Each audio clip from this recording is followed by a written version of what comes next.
तिरुमला जाने का मुख्य रास्ता अलीपिरी है। अलीपिरी से तिरुमला जाने के मार्ग में 13 अद्भुत और खास बातें हैं। पहली 6 खासियतों को हमने भाग 1 में विस्तार से बताया है। अगर किसी ने वह वीडियो देखा है तो उसका लिंक विवरण में दिया गया है, देख लीजिए। बहुत से लोग हमारे चैनल को सब्सक्राइब किए बिना वीडियो देख रहे हैं। कृपया सब्सक्राइब करें और वीडियो देख सकते हैं।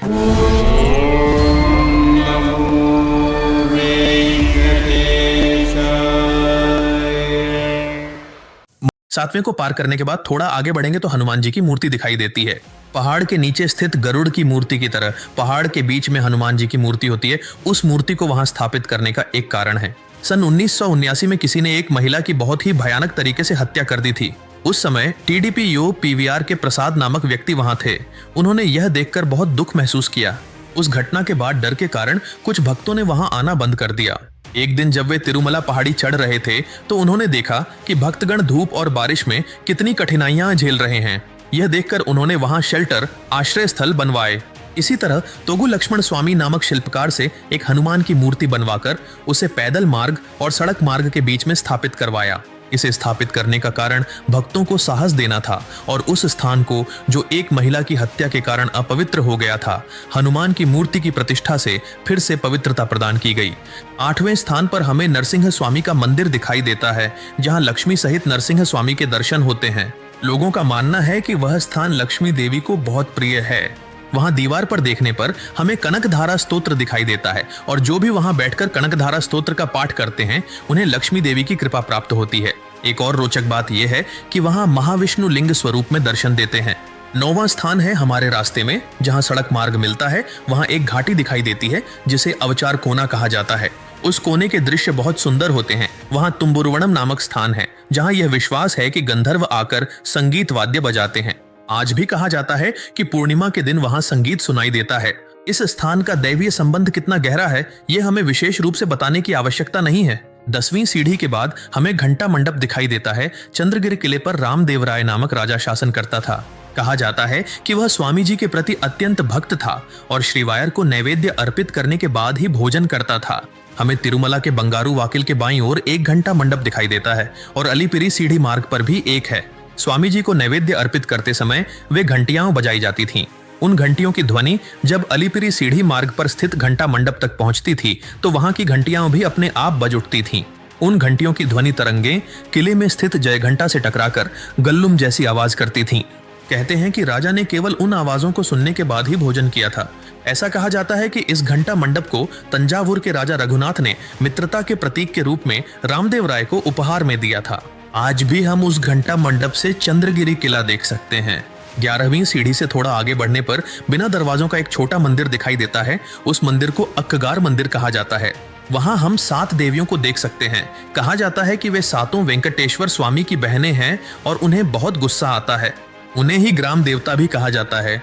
इस मंदिर में देवियों के पास शक्तियां हैं, ऐसी एक कथा है। तिरुमला में जब अंग्रेजों ने घाट रोड बनाना शुरू किया तब उन्होंने सोचा कि इस मंदिर को हटाकर कहीं और स्थानांतरित कर देना चाहिए।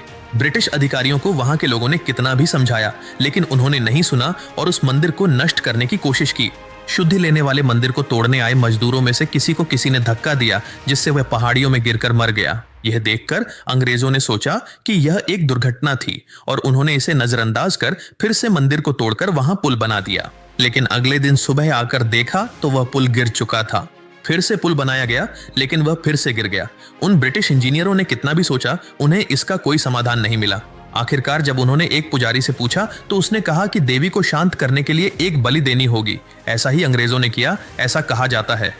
उसके बाद 100 बार भी पुल बनाया गया तो वह नहीं गिरा। इस तरह देवी की शक्ति को समझकर उस इंजीनियर ने देवी के लिए फिर से एक मंदिर बनवाया और प्रतिष्ठा करवाई। उस छोटे मंदिर का इतना महत्व है, 12वें के बाद हमें मोखाल पर्वत दिखाई देता है। वहां मोखाल है। हम देख सकते हैं कि पर्वत चढ़ा जा रहा है। अलीपिरी सीढ़ी मार्ग में हमें जो आखिरी पहाड़ी दिखती है वह नारायण गिरी है। वहां का मंडप मोखाल मंडप कहलाता है। वहां सभी लोग घुटनों के बल पहाड़ी चढ़ते हैं और सबसे पहले घुटनों के बल सीढ़ियां चढ़ने वाले शंकराचार्य थे, क्योंकि वहां की मूर्ति शालिग्राम शिला के रूप में बनाई गई है। श्रीवारी की मूल विराट मूर्ति भी शालिग्राम से स्वयंभू रूप में निर्मित हुई है ना? इसीलिए शंकराचार्य ने अपने पैर वहां रखकर उस स्थान को अपवित्र न करें, इस सोच के साथ घुटनों के बल सीढ़ियां चढ़े। उसी समय से घुटनों के बल सीढ़ियां चढ़ने की परंपरा शुरू हुई है। बुजुर्ग लोग या जो घुटनों के बल चढ़ नहीं सकते, वे भी 35 या 11 सीढ़ियां घुटनों के बल चढ़कर फिर सामान्य रूप से चलकर आगे बढ़ जाते हैं। 13वें भाषाकार एलएस नामक स्थान पर हमें राजाचार्य का मंदिर दिखाई देता है। घुटनों के बल पर्वत चढ़ने के बाद रामानुजाचार्य थक जाते हैं। तिरुमला नंबी और अनंत अलवार भी वहीं पहुंचते हैं। वे स्वामी को नैवेद्य के रूप में चढ़ाए गए 2 आम रामानुजाचार्य को देते हैं। वे स्वामी का प्रसाद स्वीकार कर अपने टोकरे वहीं छोड़ देते हैं।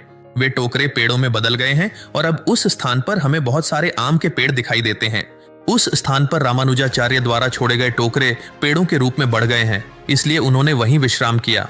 इसी कारण उस स्थान को भाषाकार में एक पवित्र स्थल के रूप में स्थापित किया गया है। ऐसी कई अद्भुत और विशेष जानकारियां हम हमेशा आप तक पहुंचाते रहेंगे। इसके लिए आपको बस एक ही काम करना है, हमारे प्रयास को और अधिक लोगों तक पहुंचाने के लिए इस वीडियो को साझा करें। इसी तरह आप और कौन से विषय देखना चाहते हैं, कमेंट करके बताएं। आपकी टिप्पणियों के आधार पर ही हमारा अगला वीडियो बनाया जाएगा। ओम नमो वेंकटेशाय। गोविंदा गोविंदा।